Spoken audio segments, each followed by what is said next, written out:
Donc, en plus, dans ton livre, Mythes et manipulations de l'histoire africaine, comme je disais en préambule, on est confronté quand même à une espèce de doxa qui concerne l'histoire de l'Afrique, avec tout un tas de sujets mélangés, justement, qu'on abordera ce soir sur la colonisation, l'esclavage, le Maghreb, l'Afrique du Sud, enfin l'empire colonial, ça c'est vraiment un gros morceau. Et toi, tu remets en cause, en fait, quand même, un certain nombre de, comment on pourrait dire, de poncifs. De poncifs, voilà, qui ont été établis depuis longtemps, mais qui sont en plus enseignés. Ah oui. Ce sont pas, c'est ce qu'on forme. Je veux dire, c'est une pensée à laquelle on formate les gens. C'est l'histoire officielle. C'est l'histoire officielle, voilà, c'est l'histoire officielle. Et toi, tu remets en cause donc cette histoire officielle sur tout un tas de sujets. Alors, depuis les origines. Depuis les origines, voilà. Depuis les origines. Alors déjà, y en a un. Bon, alors on va mettre les pieds dans le plat direct. C'est la fameuse, comment dire, antériorité donc des Noirs sur l'histoire égyptienne et alors les travaux de Cheikh Anta Diop, parce que c'est un peu le péché originel, ça. Oui, alors Cheikh Anta Diop, soyons clairs, moi je ne veux pas vexer les jeunes camarades africains, il y a l'université Cheikh Anta Diop à Dakar, etc. Bon, je veux pas casser une idole, c'est pas du tout ça. Je veux remettre les choses dans le contexte. Cheikh Anta Diop écrivait dans les années 1950. Oui. Bon. L'histoire a complètement évolué depuis. Dans les années 1950, l'archéologie africaine balbutiait. Il n'y avait pas d'études génétiques. Non. La lexico-statistique appliquée à l'archéologie des langues n'existait pas. Donc, Cheikh Anta Diop est parti sur une intuition avec des rapprochements totalement artificiels. Par exemple, il a dit, oui, l'Égyptien est proche du Sérère. Oui, tout à fait. Bon. Et il va prendre des duplications de toponymes et il va rapprocher cela. Par exemple, Serre, Sar, etc. Or, c'est un contresens complet. Parce que depuis, il y a eu des études qui ont été faites sur la lexico-statistique, sur l'origine des langues. Or, le sérère appartient à une famille linguistique qui n'est pas la famille de l'égyptien. L'égyptien ancien est une langue aphrasienne, ce qu'on appelait une langue afro-asiatique avant. Non, on parle d'aphrasien. Le sérère est une langue nigéro-kordofanienne. Donc ça n'a rien à voir. C'est comme si tu veux comparer une poule et un canard. Ça n'a rien à voir. Deuxième élément, à l'époque de Cheikh Anta Diop, il n'y avait pas d'études génétiques. Or, les travaux de la génétique ont montré aujourd'hui que les anciens Égyptiens, dans la partie qui a créé l'ancienne Égypte, c'est-à-dire au nord de la première cataracte, c'est des Berbères. Ce sont des Berbères. Ils n'ont rien à voir avec les populations nubiennes. On a par les études génétiques, on sait très bien quelles sont les populations. Donc, si tu veux, le problème de Cheikh Anta Diop, c'est pas un problème. C'est qu'il écrivait à une époque où il est bien évident que les éléments scientifiques qui sont à notre disposition maintenant, qui permettent de dire que, bon, Cheikh Anta Diop s'est trompé. C'est exactement comme si on écrivait aujourd'hui l'histoire de France en se basant sur ce que l'on disait au XVIIIe siècle, en disant que la France était créée par des fugitifs troyens. Après la victoire des Grecs, les Troyens fugitifs se sont réfugiés et ont donné naissance à la lignée qui va donner naissance à la France. C'est ce qu'on croyait au XVIIIe siècle. Bon, c'est à peu près la même chose. C'est exactement la même chose. On sait maintenant par l'histoire, etc., que c'est pas le cas. Alors, donc, Cheikh Anta Diop, si tu veux, représente pour moi une butte témoin de la pensée philosophico-historique africaine des années 50, mais qui est complètement obsolète. Dernier élément de Cheikh Anta Diop, les Égyptiens étaient noirs. Alors, je t'ai expliqué par la génétique que ce n'est pas le cas. Et si tu veux, on a quand même l'étude des momies.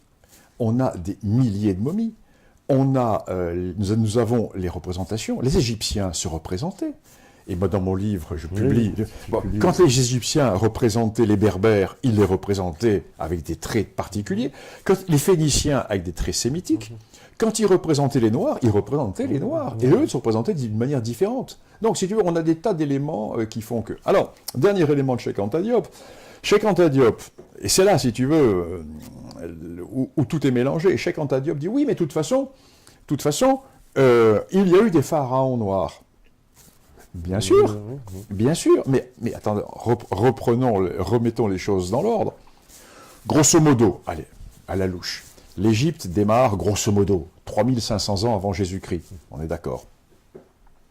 Pendant quasiment 3000 ans, nous avons les pharaons qui se succèdent, les dynasties, etc., peu importe.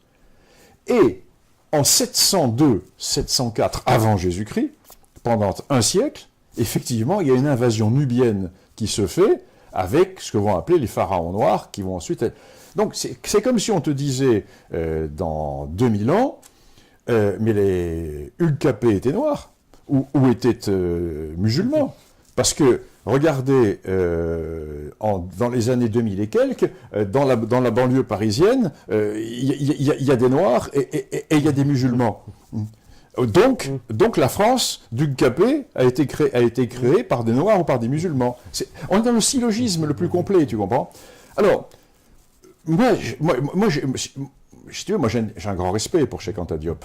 Parce que Cheikh Anta Diop c'est un précurseur, Cheikh Anta Diop, parce que c'est un homme qui n'avait pas les formations scientifiques que l'on a maintenant, mais on ne peut pas reprocher à quelqu'un des années 50 de ne pas connaître les techniques archéologiques et de lexico-statistiques et des études par les gènes que l'on utilise maintenant comme science auxiliaire de l'histoire.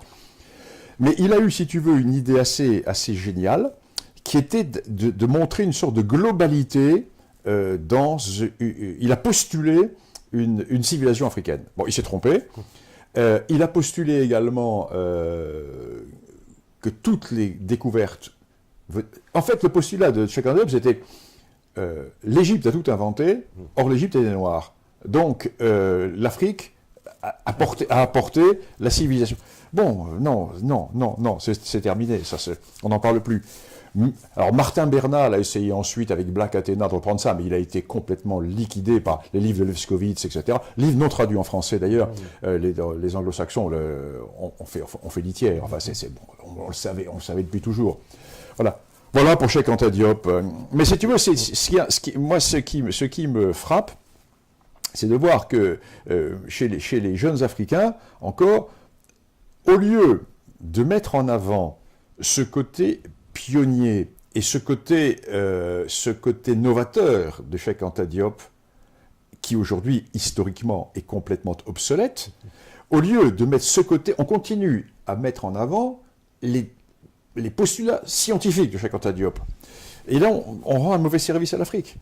On rend un très mauvais service à l'Afrique, parce que tout le monde sait que c'est faux. Alors, les gens qui ont des complexes, les blancs qui ont des complexes, qui marchent les pieds en dedans et qui n'osent pas dire les choses en face, pour pas déplaire, font comme si... Donc il y a deux histoires qui se créent. Il y a une fausse histoire que se racontent les Africains.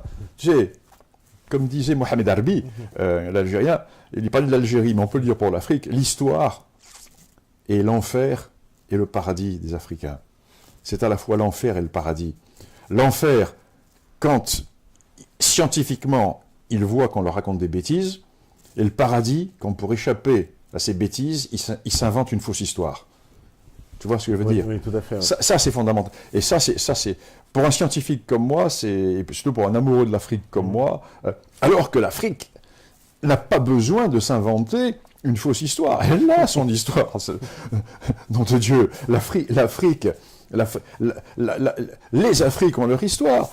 Par exemple, les plus anciennes traces de domestication de bovins et les plus anciennes traces de poterie, c'est le Sahara, c'est les Berbères. Bon, c'est pas beau pour l'histoire, c'est quand même extraordinaire. Et puis, tous ces grands royaumes qui vont apparaître le long du Niger, tous ces royaumes qui vont apparaître dans le Haut-Nil, etc. Tu vois, quand tu écris une fausse histoire, ou quand tu mets en avant une fausse histoire, la mauvaise monnaie chasse la bonne. Et du coup, on va laisser de côté les véritables composantes de la véritable histoire africaine. Au profit de mensonges, comme tu réfutes... Je dirais pas c'est un mensonge. C'est pas un mensonge. Pas un mensonge. Non, c'est une erreur historique liée à une période de l'historiographie. Si tu veux, dans l'archéologie européenne, il y a encore 10 ans, en disant que Néandertal, c'était quasiment un vrai singe. présenté comme un monstre, etc. Maintenant, par la génétique, on sait que nous, Européens, nous avons du néandertalien. Et on se rend compte que Néandertal était un homme qui était vachement évolué, etc. Mais l'histoire évolue. L'histoire, c'est ni un catéchisme, ni le Coran.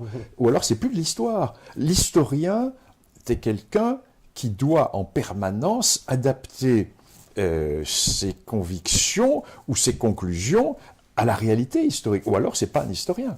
Donc il y a une forme de révisionnisme permanent en histoire obligatoire. Critique. La critique. Oui. Mais un historien qui n'est pas critique ou qui ne révise pas ses positions n'est pas un historien. Mais aujourd'hui, Cheikh Anta Diop, vivant, avec les techniques modernes de l'histoire africaine, je dis la linguistique, la génétique, etc., n'aurait peut-être pas les mêmes conclusions. C'est ça. Alors, c'est dommage de coller Cheikh Anta Diop à une histoire qui est obsolète. Et c'est pas sa faute. Parce qu'en plus, pareil, le lien aussi, tu réfutes le lien à la Grèce, fille de l'Égypte. C'est la même chose. Ah, non. Alors là, parce que c'est une incidence. Parce que ça veut dire alors là, c'est plus Cheikh Anta Diop, c'est Martin Bernal. C'est Martin Bernal. Alors, erreur fondamentale. Alors, Martin Bernal n'est pas un historien. Pas un historien. Martin Bernal confond origine et influence. Ça, c'est grave. Comment ? Parce que personne n'a jamais dit qu'il n'y avait pas eu d'influence dans la civilisation grecque. Il est évident que la grecque, placée où elle était, avait des contacts avec le Moyen-Orient, Mésopotamie avait des contacts avec l'Égypte, etc. Mais pas des origines. Or, Martin Bernal parle des origines. Alors, au point de vue scientifique, c'est une faute terrifiante de confondre influence et origine. C'est pas sérieux, c'est pas un historien, de toute façon. Tu vois ce que je veux dire ? C'est important, ça. Oui, parce que idéologiquement, après, ça prend alors, beaucoup de sens. Si tu confonds influence et origine, eh ben c'est bon. Alors, je reviens à la France. Tu fais du rap, toi. Oui. Tu fais du rap. Bon, alors tu fais du rap, donc ton rap va avoir une influence sur la culture française, peut-être, mais c'est pas l'origine de la culture française. Hein ? Bien sûr. Tu es d'accord ? Complètement. Ouais. Influence, origine. Ouais. Ça, c'est le b.a.-ba du métier d'historien. Bernal n'est pas historien, donc